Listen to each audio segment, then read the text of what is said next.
এখানে দেখতে পাচ্ছ এত বড় খাল, রাস্তার মধ্যে গাড়ি ঘোড়া যাওয়া আসা করছে। তো এত বড় ফাঁক আছে এই জায়গাটা, কি বলবো, মানে অন্ধকারে তো অটোমেটিক লোড পড়ে যাবে। মানে এত বড় খাল আছে, তো এখানে এটা তিরপলটা দিলে হবে না যথেষ্ট, ঠিক আছে। মানে অতিরিক্ত খাল এখানে, আমি একবার পড়লাম এক্ষুনি। হ্যাঁ, তো এখন ভাবছি আমরা একটা ডাল ফাল কিছু দিয়ে দেবো, তিরপল দিলেও হবে না, বুঝতে পারলা। তো যাই হোক,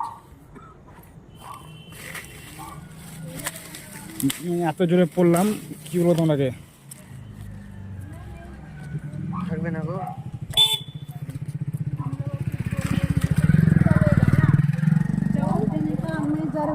এখানে অত তো